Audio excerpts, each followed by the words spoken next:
Hey, this is Geoff Gannon, and you're listening to the Focus Compounding Podcast. This is the podcast where Andrew and I talk general investing concepts. To learn about specific stocks I like, go to focuscompoundinggazette.com. That's focuscompoundinggazette.com, and enter your email. Once you enter your email, you'll start getting one free 2,000-word stock write-up a week. Andrew and I also manage accounts for clients. To learn more about our managed accounts, email Andrew at info@focuscompounding.com or text or call Andrew at 469-207-5844. And now here's Andrew with your regularly scheduled podcast. Welcome back. How is everybody doing? Hope you are doing well. Thank you so much for tuning in with us. Andrew Kuhn, Focus Compounding.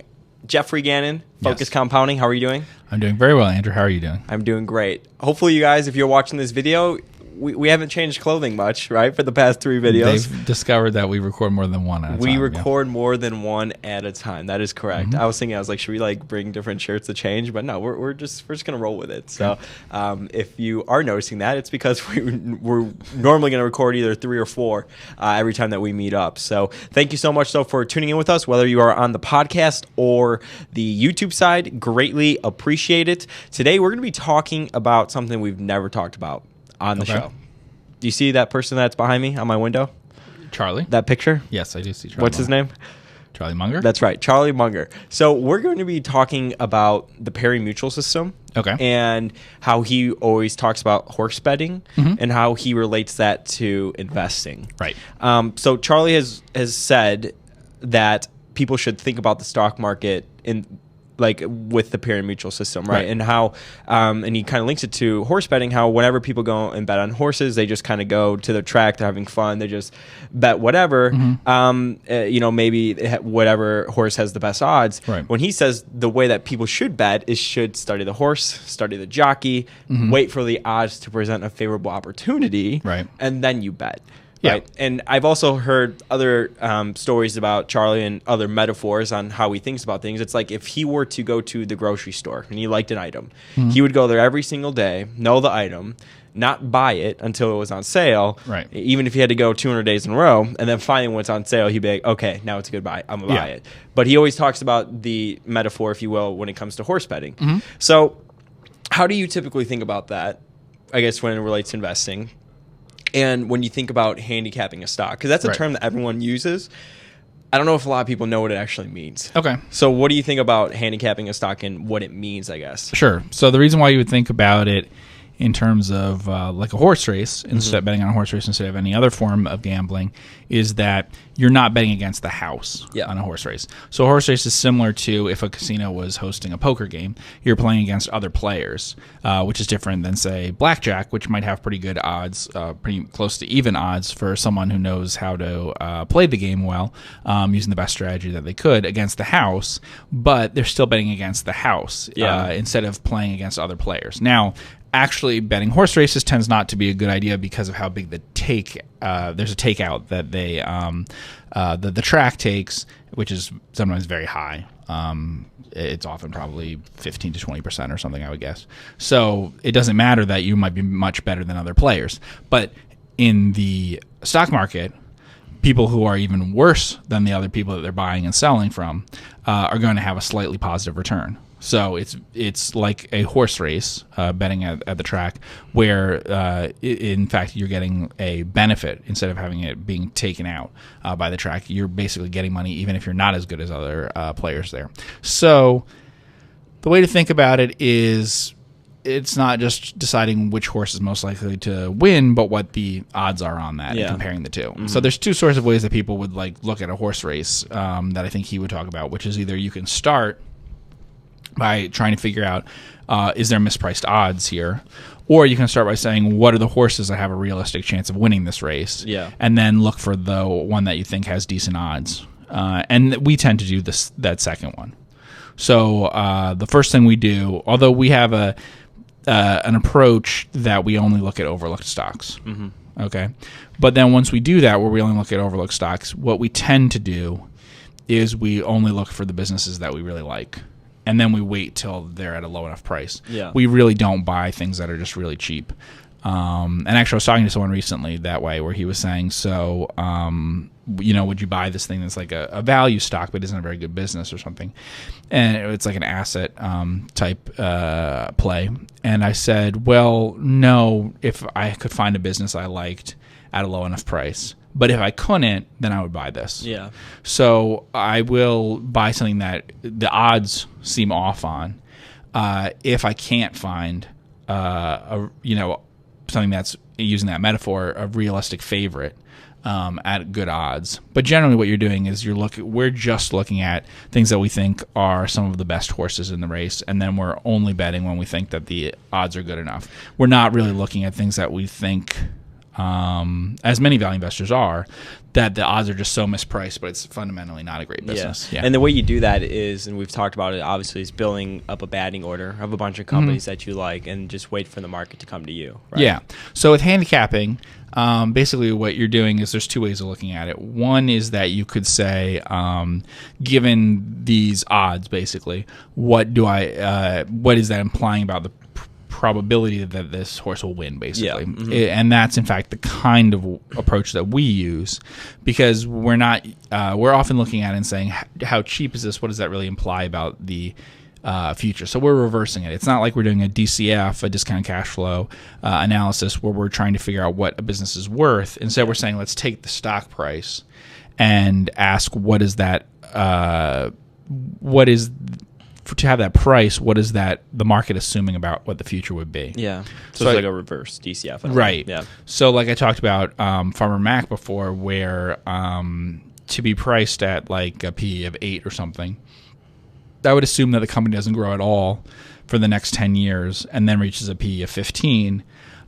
Given the dividend yield and stuff, that would still match or beat the market. So in a sense, the market is saying this company's not going to grow at all. Yeah. Or even worse than that, it's saying that even if this company could not grow at all and would still match or beat the market. So it seems very, very low, right? So that's giving you an idea there about how negative the market is on it and how easy it would be to overcome that. Whereas you take a different case. Because you're almost thinking about it where it's like heads you make money, tails you could still potentially make money, right? Yeah. So I was talking to someone recently about a closed-end fund, which I don't think is a very good business or something, but you could tell that the discount is so big. It was, at the time I was looking at it, was probably slightly bigger than 50% discount. Wow. Yeah. So for every dollar of stocks that it had, and most of its stocks were publicly traded companies and things that have daily quotes on them, it was for every dollar that it had in terms of net asset value, the market price on it was about 50 cents. So one way to think about that is, let's say the stock market normally returns about 9% a year. Yeah. So if you think about it that way, you can do the math where you say, so the market is basically saying this company will underperform the market by like 3% a year for the next 20 years, and during which time the company will not liquidate. So if you want to be right that buying the stock market, buying an S&P 500 index or something, is going to beat this stock for the next 20 years, you have to assume two things. One, the stock can't underperform by less than 3% a year. And two, the stock must not liquidate in the next 20 years. If either of those things are not true, we know the stock will outperform. Because a 50-cent stock growing at like say 6% a year, if you draw that out, if you take that and try to graph that out, what you'll see is that will outperform the market if the percentage increase is compounding at more than 6% a year, or if at any point it jumps from being a 50-cent dollar to a full dollar because it liquidates or something in the next 20 years. Yeah. So when you put it that starkly to someone, that it's not just, oh, I don't like this business or something, I kind of don't want it. You have to say, well, at what price would you like it? Because there is a price for a business if it's not risky, if it's not risking going to zero, and a closed-end fund's not going to go to zero. How big should the discount be? Sure. And a lot of people say, well, I don't like the management, I don't like whatever. Okay, but if it's a 25-cent dollar, then what? And the same thing's true with net nets. I do that all the time with net nets, where I look at them and say, okay, let's say the company doesn't grow or whatever. Nonetheless, if it reaches net current asset value at some point, you can calculate how many years people think it's going to be before that happens. And what you find with attractive net nets is people are they're probably not doing this calculation, but what they're doing is they're assuming that it will never liquidate or something, that nothing will ever happen to make it reach its fair value. And you see over and over again that companies do that. Mm-hmm. We can think of examples recently. In the recent past, I know that a company called Paradise decided it was going to liquidate. That was a perennial net. Did they actually liquidate? What did they do? Yeah, again? they sold it was like candy fruit. I was going to say fruit, cherries or something, right? Yeah. Basically, it makes the ingredients that are used in fruitcake. Yeah. Mm-hmm. So they did liquidate, yeah. They announced that they would, yeah, and they sold part of their business, and they're going through with liquidation, yeah. Wow. I remember we chatted about that company like, a year and a half, 2 years ago. And we also talked about Vulcan International, right? Yeah. And they also decided to liquidate. Oh, they did? The dark stock? Yeah. I didn't even know that they liquidated. Well, they haven't gone through with it yet, but once you file the papers, they would have to do it. I don't remember if they're Delaware Corporation, but they have to do it within a few years. I think it's almost certain that they would do it within 3 years, and it would probably be quicker than that, but I don't see how they could take longer once they announce it. So if their board actually decides to liquidate, it'll happen within 3 years, definitely. So pretty much what you're doing, though, is you're looking at situations where it's like you take like a bear or like a bull case, a base case, and a bear case, right? And your bear case, you still want it to be where you could potentially make money. Those are the way you're kind of thinking about it. Yeah, well, I look at what the price the market's saying. Yeah. I'm saying I'm reversing it. If you want to use the Charlie Munger thing, invert, right? People are saying, well, how will this stock, a lot of times people are saying, well, what will the stock return for me? Sure. I'm saying don't do that calculation right now. Yeah. Away. Instead, ask what has to happen for this stock to underperform the market, right? Sure. Flip it around that way. Yeah. And when you see sometimes, like, for instance, a stock that's trading at 50 cents and has assets worth $1, okay? It's possible it could underperform. That closed-end fund could underperform the market. But it's so difficult for it to underperform the market. Now, if there's fraud and stuff, sure. If they do completely incompetent things, sure. They're not even really borrowing money. So unless they start borrowing money, they're not going to zero. Yeah.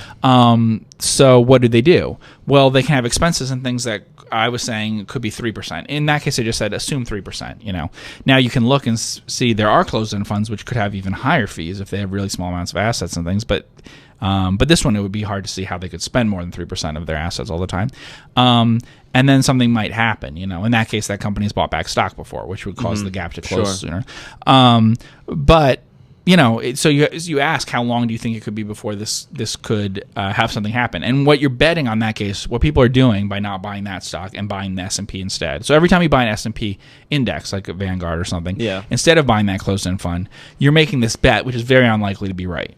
So your bet is, I'm going to be better off in this S&P 500 index fund than in this closed-end fund. I'm paying $1 for the index. I could be paying 50 cents for whatever bucket this company has. I think that basket is so bad that I want to get half as much value for my money buying the index, and that's going to pay off over time. Well, it could, but that closed-end fund has to be so badly run for so long without ever buying back stock, without ever liquidating. It's just unlikely.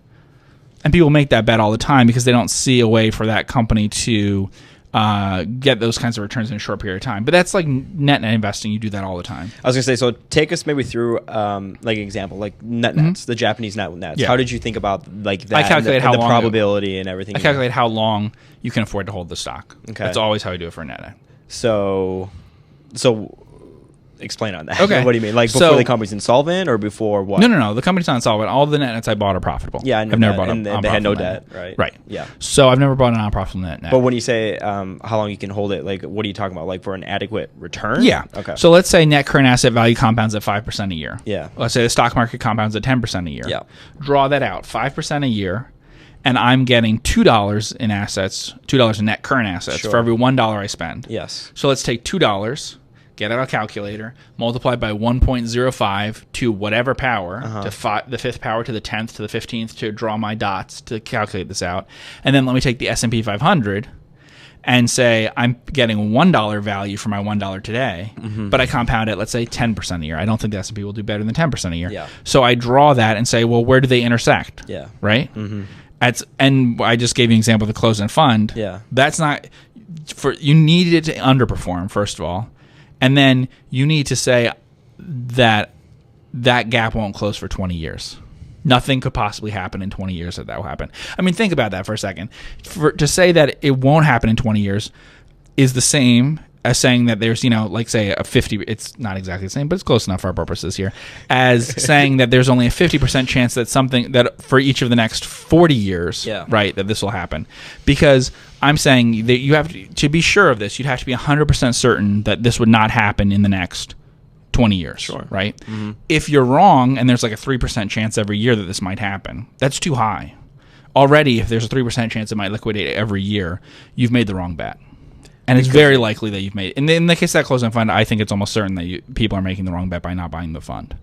But I understand why they do it, for emotional reasons and stuff. Like every value investor has bought that fund. Okay, the fund, by the way, is Urbana. I was going to say, what it's what Urbana. company is it? It's Urbana. And so all sorts of value investors bought it. Yeah. And then it didn't go up, and they sold it. Mm-hmm. But then, of course, it went up like 100% in 1 year or something, right? Mm-hmm. But because it doesn't do that steady thing. If the value gap had been closing at, a couple, it outperformed the market by a couple. If the price to net asset value was closing by like 2% a year or something every year, they would have kept it, right?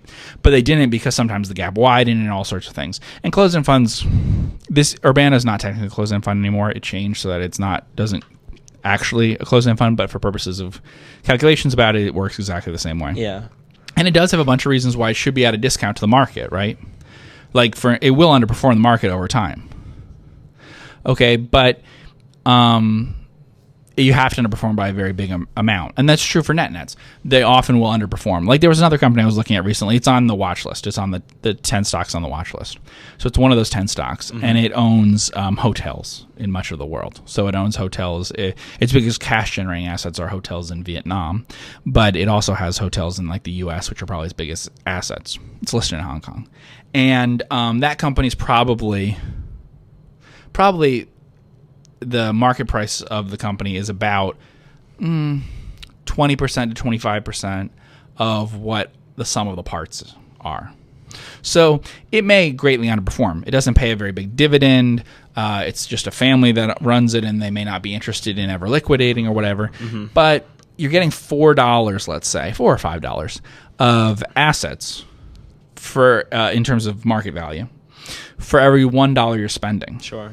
So doing the same calculation like the S&P 500, exactly how bad do the returns have to be? What if those hotels compound their value at 5% a year, both through the dividend that they have of 1 or 2% a year, plus just appreciation due to inflation and stuff? Let's say the price of hotels increases by 3% or 2% a year, whatever inflation is in these countries. You'd have to bet on that price gap not closing for an incredibly long period of time to make that work. Now, that's not true if the company is not generating very good returns. But take the example of that company. That company, I think I calculated over the last 20 years or so, 15 to 20 years, had compounded book value at like 7% a year. See, there shouldn't be much of a discount for a company that compounds book value. Why is it? That's a good question. Such a discount? Is it? There shouldn't be much. Because it's an overlooked stock. Yeah, it is overlooked. It's illiquid. It's in Hong Kong. There are risks with it. Not very big, but it's bigger than some stocks we own. So, but very illiquid. I mean, not very illiquid, but illiquid. Yeah. But there's a tendency for Hong Kong stocks not to care much about shareholder value, right? So there's definitely, for instance, that company's barely ever used leverage, right? So it has used leverage in its U.S. businesses. When it bought U.S. hotels, it would borrow like half the value of the hotel. But investors in hotels in the U.S. and Europe and stuff would normally borrow really big amounts for their hotels, really leverage them up. The unleveraged returns in hotels are not very high, right? They could be 5% and lower in like 4-star hotels and stuff, which is what they own. But so that's your issue there, right? So it could earn very low compounding going forward. But the other possibility is just that people think it's too much, that it's just dead money. That's usually the answer that people have like a land bank type of thing, or what? Well, no, it's not a land bank. I mean, it's producing. I know, I understand, but like dead money, how? They think the gap won't close. Same as Urbana. Got it. So Urbana owns stocks. Like, it owns Bank of America or whatever, and that stock will go up or down. Mm-hmm. But they just figure, well, everyone will always have it trade at this big discount. A lot of people are afraid of a stock that trades at a big discount to net asset value or to book value or something because they figure, why won't it always trade at that discount? But that doesn't. The reason something should trade at a discount or not to book value would depend on how productive it is versus those assets. So if the company is not going to compound its value over time, then that should happen. Like it's really easy to have a big discount to book value that's justifiable if the company has a lot of risk or it might actually lose money, or it'll compound at like 1% or 2% a year. We find things in Japan where the return on equity is like 2% a year. They're basically sitting on a lot of cash. But when you have things that are compounding at 5% a year or higher, the gap that you would have to explain that, I mean, the justification for discount in price to earnings, price to book, whatever, between the market and a stock you're looking at depends on two things. It depends on the underperformance per year, how less efficient you are in the stock versus the market, and then the number of years that this underperformance will continue for. There are cases where I would say it's perfectly justified. I've seen things where value investors get excited about some life insurer that's trading at 0.4 times book value. Right. But I've seen cases where I'd say, yeah, I'd value it at 0.4 times book value because it's a life insurance business that is not particularly efficient or anything. It's a pretty high cost of funding. You know, it's actually worse because they basically have a combined ratio over 100 all the time. And then they invest in, corporate bonds that have, low returns. And so their return on equity is 4% this year, and it'll probably be 4% in 10, 20, 30 years. But with some of these other things we're talking about, the return might be higher than 4% a year, and something could be done to liquidate it, which is unlikely to happen with an insurer because they have all these obligations that go really far out into the future. Even if you put in runoff, it'd take a long time. Yeah. So taking your Hong Kong example, if you were to, because remember this was kind of all about like probabilities, handicapping a stock, what probabilities would you assign to like a company like that? Well, how would you think about it? I would do it the reverse way, which is what I said. Don't do it based on trying to figure out what the probabilities are. Ask what is the market implying about this. The market is saying this thing that's worth. And then if you think the market's wrong, then it could be an interesting investment. Well, start plugging in numbers. Okay, so what do you think is? Do you think so? It pays a 1% dividend. Doesn't have any. I mean, think about it this way: do you think that a hotel will earn less than a 5% return on its market value? Maybe. Can it earn less than a 4% return, a 3% return? I don't think so. The cap rates on hotels are higher than it is on like apartment buildings or something. I live in an apartment building that has a lower cap rate than these hotels. So the owner's getting worse returns than that. So, okay, let's say, will the hotel's value increase each year at the rate of inflation? Probably. Okay. At least. Well, what if inflation is... So you're already at like 3% should we assume right there? Inflation is 2% a year? They're paying the dividend out of the earnings that it has each year. That's 1% there. So 3%. Okay, so say it's 3%. Then you just ask how long... Okay, so say it's a 20... You're paying 20 cents, let's say. It might be 25, but let's say it's 20 cents. 20 cents for something that's worth $1. So you take $1 and you multiply it by 1.03 to whatever power. Let's test it for 5 years, 10, 15, 20. See what that turns into versus my purchase price of 20 cents. Got it. Now, I can tell you that 20 cents that turns into $1, even over a fairly long period of time, with no compounding, will outperform the market. We know that. Over 5 years, you don't have to do the math. 20 cents that becomes $1 over 5 years outperforms the market. The market can't turn 20 cents into $1 in 5 years. No. It's not going to happen. So if this happens within 5 years that gap closes, then you've made it. Now, the other thing you can do is you can look at what the discount was in the past. So, for instance, I mentioned Urbana. There was a time when Urbana traded over at a premium. So it trades at a 50% discount, but in its very early days, it traded at a premium. What about the Hong Kong company? That's a good example. So it traded very close to book value right before the financial crisis. Got it. People were very excited about it. Had businesses in Macau and things like that. So then do you like to see that? Probably more so. So well, it's not like it's always traded at a discount. Sure. Yeah. That one I think has always traded at a discount. As far as I know, it's never been a premium. But so like for instance, today its price to book might be 50% discount, right? And it was once at $1, at a price to book of 1. So let's say you just assumed, okay, the past is a perfect guide here, and I have 20 years of data on this company. Yeah. And it once traded at price to book of 1 for 1 year. Well, I could just assume there's a 5% chance in any given year that it will trade at a price to book of 1. I could also calculate what the median price to book in the past has been. Yeah. It's a way that you could do it. And you could look to buy it when it's at a discount that way. You could do any of those sorts of approaches, but you can also say that doesn't necessarily make a big difference. But if you think that the return on equity is going to be a lot poorer going forward than it is been in the past, and you'd have to look at that, those sorts of things. Like for instance, Urbana, I think was different in the past in a way that means it will never be at a premium again. I would say that's not going to happen. This Hong Kong company, I think their Vietnam properties are much higher returns than anything they buy in the U.S. or something like that. Would you be nervous investing in something like that had like properties in Vietnam or Hong Kong? Yeah, it has no properties in Hong Kong. Because like, for example, like if it was like a United States company, you'd probably look up the land records and everything, correct? Yeah. And it's probably, I don't know if you can do that overseas, like in Vietnam. Yeah, I know the hotels that they have. I talked to some people who've been there too. But yeah, I mean, the hotels they have are,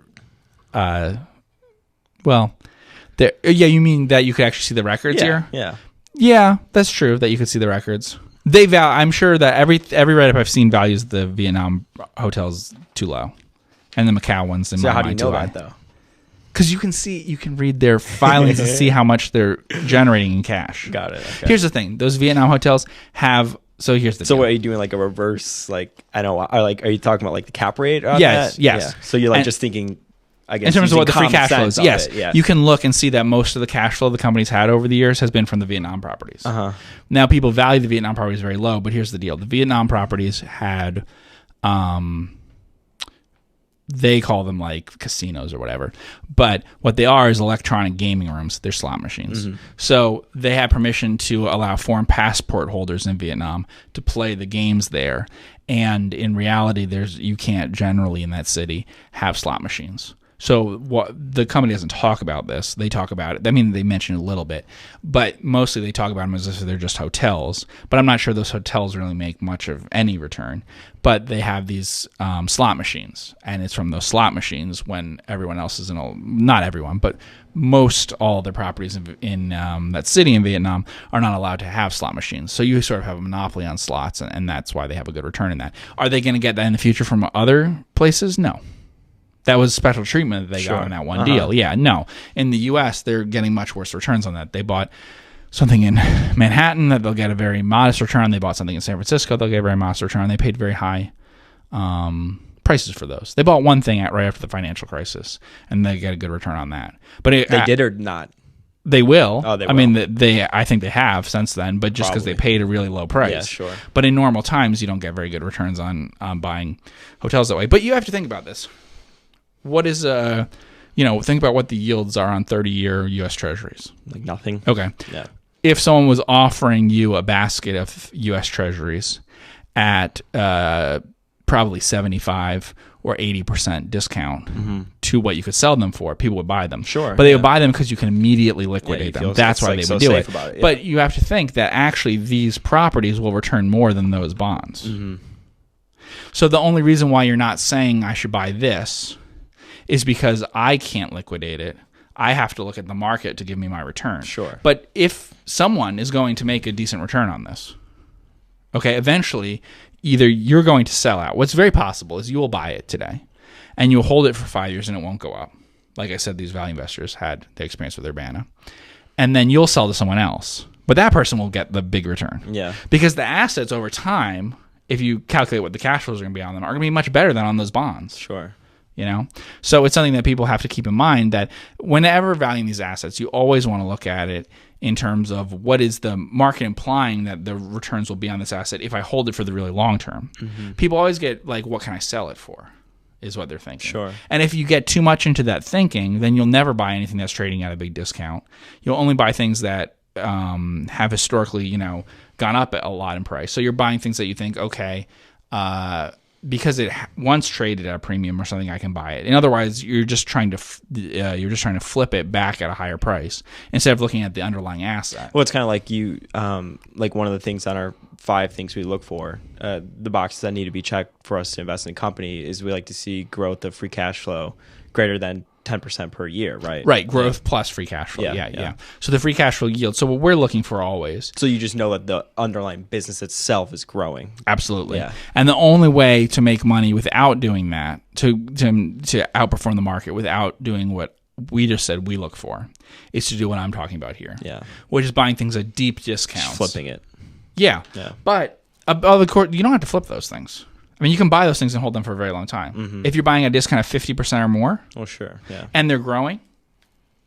Well, I mean. But I feel like a lot of these companies, though, that they're not growing. Oh, Urbana's a common stock portfolio. What's it going to do? Go down? Well, I mean, it might go down with the market. Yeah. But what's the long-term return in stocks? Like what, 7 to 8% maybe? Okay, so potentially. You're buying something that's 50 cents to the dollar and probably growing 5, 6, 7% a year long term. You know, I mean, it's not just a bunch of cash that you have. Yeah. Now there could be other things that are wrong with it, but you know that's why you have to look at those two things. You have to look at how much is it compounding, and how big is the discount. Almost anything that is generating some positive return each year and stuff is going to be worth it at really, really deep discounts. So like I said, a life insurer that I might not want to buy at half book value, but at 1/10 of book value, you would buy it. Because if the thing is returning 4% a year in terms of the return on equity, and you buy it at 1/10 of book value, right? So you're now buying it at this really deep discount. The return that you're getting in terms of the earnings, in terms of the dividends it could pay out to you, is really high right now by buying it this way, right? But the issue is, what if I had to hold it forever? And that's a concern in the case of, both Urbana and that company I was mentioning in Hong Kong are controlled companies where the insiders might not do things for the shareholders that would create value over time. I don't know how likely that is in both cases. Has that been like a main concern of other investors that have written up the company? Yes. Yeah. But remember, Urbana bought back stock. And they get paid an asset management fee. So every time they bought back stock, they were lowering their own fee by doing it. Yeah. Interesting. So, I didn't know that they get paid. Other the assets under management? So when a closed-end fund, they're not closed-end fund technically anymore, but when a closed-end fund buys back its own stock, it's reducing the amount of assets that it has by doing that. And as a result, if it's charging a percent of assets, it's now lowering their potential, their fee earnings, but it is increasing their ownership in it, which is another way to make money over time, sure. And the example of Hong Kong, they own that Hong Kong company I was talking about, they own a large part of the company. So they do have a difference from an investor in that they can choose to cash out at any time. But we're investing in a bunch of things where that's true. Sure. Right? We're invested in something that, the family owns 80% of or something. We figured they'll do a good job of running it, but it is true that they may be fine with the stock selling at a big discount to what it's worth. Yeah. Because at any moment they could go to private equity and sell it for the same value. Yeah, they can close it whenever they want. Yeah, sure. We can't, and it may never go up for us. As outside investors in it, and that's something that people have a lot of concerns about. But you have to take those concerns, which are legitimate, and turn them from words that you have concern, and put them into numbers and really realize what those numbers mean. Sure. So you're saying, okay, it should trade at a discount. Okay. But when you apply a 50% discount to something that's compounding at more than the very lowest single digits, that implies that you have an incredibly high degree of certainty that it will not do anything to close that value gap. And sometimes we're talking about decades, literally decades. Like that you have to have a greater than 50% certainty that they won't do something in 20 or 30 years to close this gap. That's crazy. It's hard to do, yeah. Well, how many people do you think thought Vulcan would ever liquidate? No one, really. I mean, compared to what Vulcan's management did, compared to what the two we're talking about here, gave every indication. I mean, for instance, that's the company that required the non-disclosure agreement. And it left open a factory which was losing money for had to be decades. What's the liquidation price going to be then? Well, we'll see. But the people who owned it before the liquidation were announced will make good money. So you needed to sign an NDA. They wouldn't speak to anybody. Yes, and I just told you about a company where they bought back stock even though that lowered their own fee. So, there are degrees of these sorts of concerns. But the other thing is with these kinds of concerns that we're talking about handicapping it. I wrote once about some banks. I'm not going to mention what banks I wrote about. But I said, what you have to understand is that on the flip side of this, so I think people apply often, they're too accepting of a huge discount, right? But on the other hand, they don't apply a big enough discount to the possibility something could go to zero. that greatly changes the calculation. Sure, yeah. Because even a small percentage chance that something will go to zero from where it is now actually has a big number over time. And I talked about the example of a bank where I was talking to someone and I said, what's the chance that this bank will go to zero in any 1 year? And I said, let's assume it's 0.5%, right, in any 1 year. I was giving an example of a safe bank, right, that they thought were very safe. And they said, okay, yeah, that's true. And I said, this bank that you think is risky, but it's going to be safe for the next few years, how high do you think the risk is that it might go to zero? We talked about it, and they said, okay, well, it might be a 5% risk per year. Yeah. Okay. The thing is that a 5% risk per year over 30 years. Yeah, you have a chance of. The likelihood is that it goes to zero. It's going to blow up. Yeah. Yes. Whereas the other one has like a 4 out of 5 chance it won't go to zero even after 30 years. The difference is huge. Yeah. I mean, Buffett's talked about that with like the chance of a nuclear attack or something. People don't realize how big that risk is that they're taking. But what happens with a stock like that, and because with that bank, for instance, everyone agrees there's a decent chance, a much higher chance. It could be 10 times the risk that a normal bank has of going to zero. Yeah. But they're sure this year won't be the year. Yeah. And they're probably right, because you would get like a year or more of warning of starting to see things go bad. Yeah. Like for instance, as long as you don't have a recession, the bank's probably not going to go to zero. It probably would take a recession, something like that to happen. But there will in the next 30 years be a recession. And that risk could be really big that it goes to zero. And people aren't applying enough of a discount. Like in that case, they're applying barely any discount to the stock versus other banks. And in fact, it should be a really big discount, What's the bank called? And never tell us. I told you Urbana. Yeah, I know. But Urbana is, I was saying, is undervalued. Not that you should be shorting it or whatever. But they're not applying a big enough possibility that something could go to zero. Like the possibility of the risk from something. You really have to adjust it in a big way for a downward number that to you're needing a lower price, basically. So it has to be justified either by a lower price or in that case like a higher growth rate. Sure. So if it always has a higher growth rate, then in theory you could say, okay, well, even though I might not want to own it if I was seriously concerned about that fact that it could go to zero, you have to discount that in. And in a different example, I would say, in the write-up that I did on Farmer Mac, the discount is too great, probably because of people saying, okay, well, this is a financial institution, it's risky, it's a GSE, whatever sort of thing. Mm-hmm. And I would say it's probably too big a discount in terms of the P being too low and everything, because people have this memory of Freddie and Fannie, which are not publicly traded companies that are not in conservatorship. Yeah. Because that hangs over it probably, that is in people's minds. So they just kind of automatically assume. Cheap. Yeah. Well, what else do people know about the company? I think the only thing they know is they're like, well, it's like Freddie and Fannie. Yeah. Uh-huh. Yeah, I mean, it has to do with agriculture or something. Yeah. But I don't think anyone knows about it and doesn't know about Freddie and Fannie. Yeah, sure. And no one knows, and what everyone knows about them because of the financial crisis is just what happened in the financial crisis. Yeah. But they don't know what happened in the 80s and the 90s with those stocks where they performed well. Mm-hmm. So, that thing hanging over it is important, but you have to put it into, like, numbers, right? I mean, so you could say, okay, well, it should trade at... people now passing on the stock on Farmer Mac are saying, okay, well, a price to earnings of 8 and a dividend yield of 4% is justified in their mind because it is a GSE or whatever. Yeah, okay. And they have a bias against GSEs, which might be justified. Yeah. But is it at a dividend yield of 8% and a PE of 4? No. Well, then you have to find the point in between those two numbers and try to do the math on figuring it out. Yeah. You have to apply something to say how big this should be.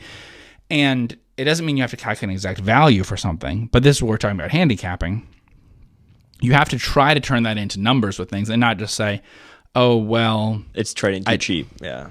Because if you do that, but I mean, if you don't apply those numbers, then you'll say, oh, I don't like this guy running Urbana or whatever, someone will say, because I owned it and I noticed that the gap never closed. Uh-huh. Okay. But 50% discount might be okay, but what about a 75% discount, Like, for instance, if you go from 50 to 75, that doubles it, basically, is what we're talking about in terms of the math of what your returns will be and stuff. It's huge. So it may be that there's a justification for a pretty big discount, but there's not a justification for that big of a discount. I mean, I would say, as I just told you, there's not a justification for a 50% discount. Yeah. But there might be in terms of people's emotions. And I think there is in that case, because it will drive them crazy holding it. Because it'll be like Vulcan in Paradise. Mm-hmm. It will do nothing. And then suddenly something will happen. Suddenly some things will go in and process to close the gap. Yeah. And until that happens, you'll just be driven crazy because you're like, I know it's worth $1 and it's only trading for 50 cents. And that'll happen day after day. Mm-hmm. But you have to do the math on it. And maybe if you own a portfolio of a diversified basket of things that are, handicapped that way, it's easier. Like that's the Ben Graham approach. Yeah. So then you're not thinking too much about Urbana. You're just thinking, I own a lot of 50-cent dollars, and something will happen. You'll have Paradise or Vulcan or whatever will happen each year. Something will happen. Mm-hmm. That's probably the best way to do it. Whereas if you own a concentrate portfolio, maybe you obsess too much about those things that are mispriced in terms of the handicapping. But the handicapping type approach is something that definitely is like, it's the Ben Graham approach. Yeah. It's saying that nets. The odds are that. Yeah. Net is priced too low because it's a business that is profitable, right? It should be worth something, and it's being priced as if you should liquidate it. Whereas in reality, this is a company earning a positive return. It should be worth more than liquidation value. So you just buy everything that's priced at liquidation value or below and assume that something will happen with it to make it go up. Mm-hmm. Yes, you can make your money faster if you were like an activist or something, and these companies weren't controlled, right? But like that's the example with Urbana. In that case, that company, if it was not immune to activism, would never trade at 50 cents on the dollar because activists would go into it immediately and close that gap. Yeah. The only reason that can exist is because people have no idea when they'll ever get paid. Got it.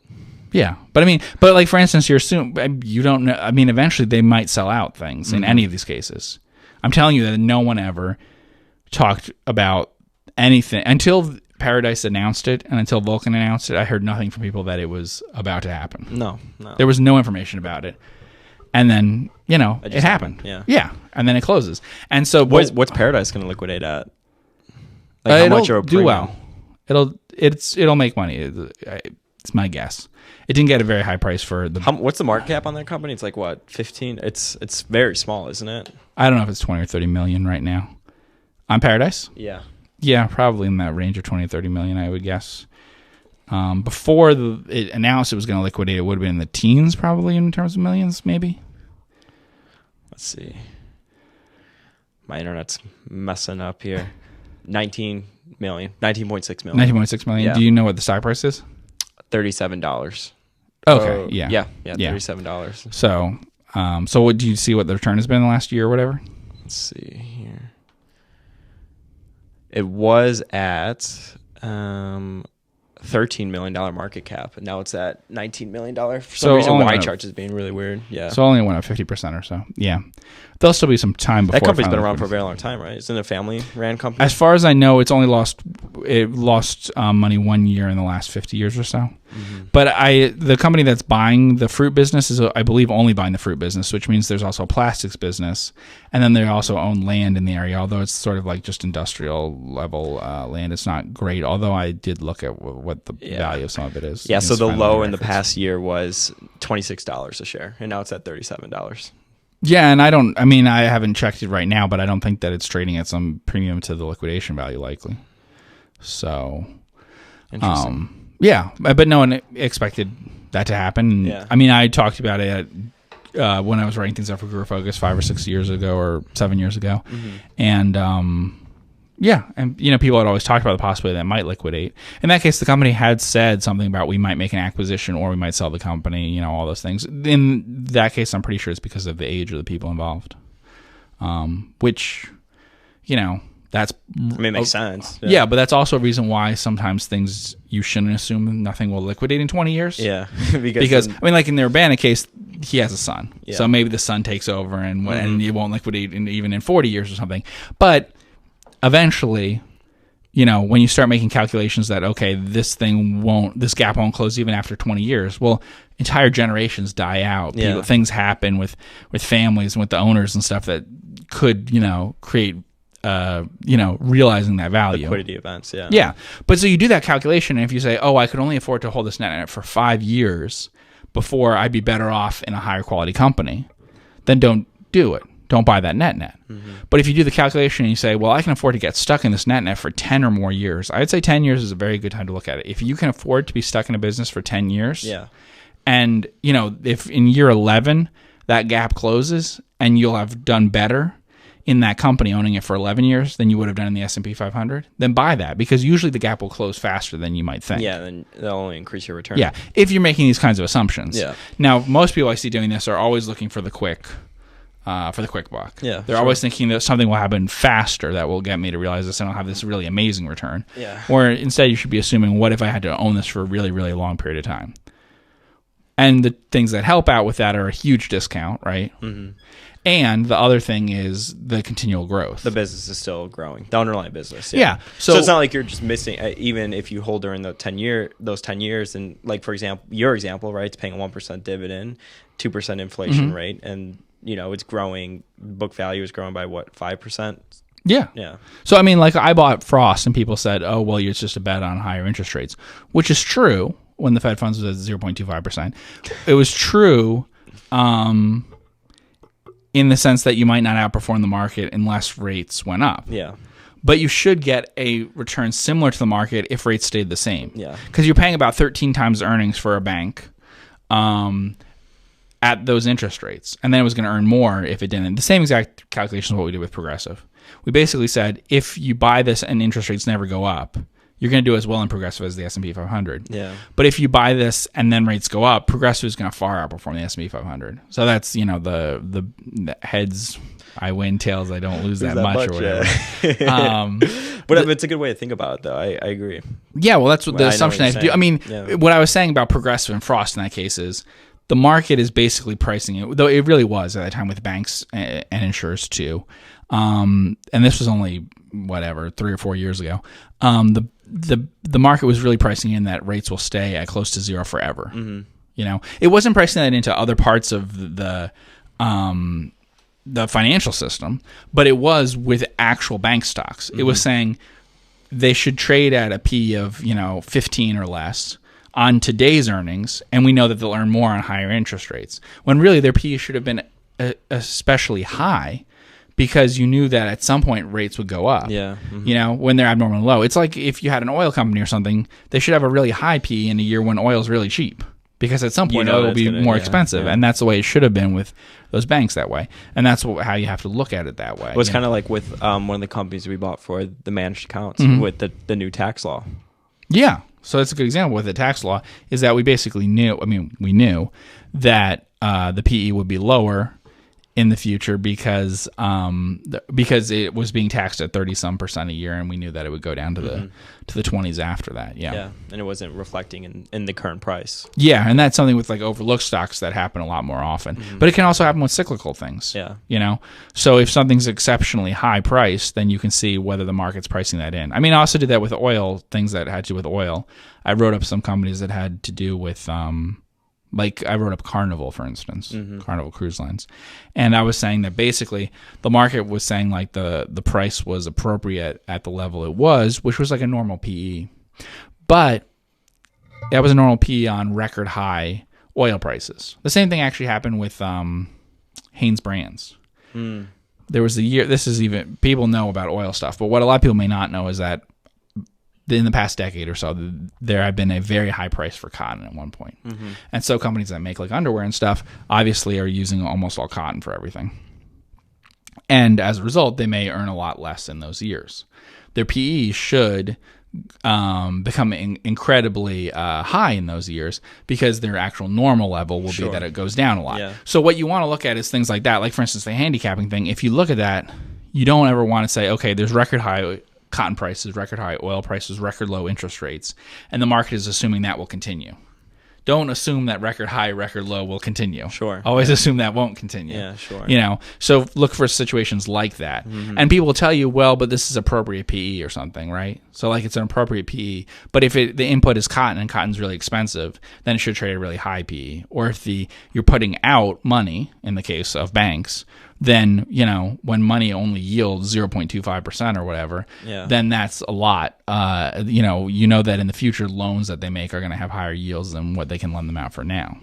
And so that's, the same sort of handicapping thing in which you sort of assume, okay, well, the bank is normally priced if there's a 100% chance of interest rates staying at this level forever, which doesn't make sense. It would make sense if, the Fed funds rate was 3% or something, because that would seem to be like a more normal level. But not when it's at 0.25. Right. And if it was at $65 oil, that would make sense. But if it's at, $100 and something barrel, what's oil, what you it always doesn't talk make sense. about, like, when people ask you, like, do you make macro calls? It's like only at the extreme point. Right. But I'm not, and I don't think of it as making the call. No, it's just the as much as the reverse. Yeah. Reversion to the normal. Yeah. Right? Yeah. What I'm right. But what I'm really doing is I'm saying, okay, the only way this investment won't work out, basically, is if it never reverts. Those are the kind of situations you want to look for. So you want to look for situations where it's like, okay, you won't make money in this company if cotton prices stay at a record high forever. All right? Mm-hmm. You won't make money in this bank. You won't do better than average in this bank if interest rates never go up. Sure. Those are the sorts of things that you want to look for, because it's as if they're pricing in, like, that's what we're talking about, these extreme cases with things like, like Urbana and stuff. What the market's really saying in those cases is like, there's no chance it will liquidate. Yeah. And then you say, okay, we need to quantify what no means, because, the 49% chance that it'll liquidate in the next 10 years is very different than 0% chance it will liquidate in the next 10 years. Yeah. But a lot of times people think it's the same. I mean, they are so casual in the way they're looking. They're like, I don't think it'll liquidate in the next 10 years. Well, that's not the same as it's impossible it will liquidate in the next 10 years. Those are very different values if you handicap it. That's a good way to put it. Yeah. That's good. That was a good show. Okay. That was good. We didn't know where it was going to go. I know. To Charlie. Yeah, I know. Good job up there. We got another one that they can't see, but maybe they can see that. I don't know. But anyways, I want to thank everybody so much for tuning in with us here today. If you're watching us on YouTube, be sure to hit that thumbs up button and subscribe to the account. And if you're on the audio version of the podcast, feel free to leave us a rating and review, preferably 5 stars. Yes, preferably. Yeah, this is free content, and that you could give us 5 stars and then say all the negative things you want, because the algorithm will only count that. Yeah, just give us the 5 stars. Yeah, no. That's so funny. I want to thank everybody so much for tuning in. Be sure to sign up for the Focus Compounding Gazette if you like free content, and we will see you in the next podcast. Take care. Okay. So how will we know the time for these things? I don't know how long we've been talking. That was 50 minutes. Well, see, I don't know that though.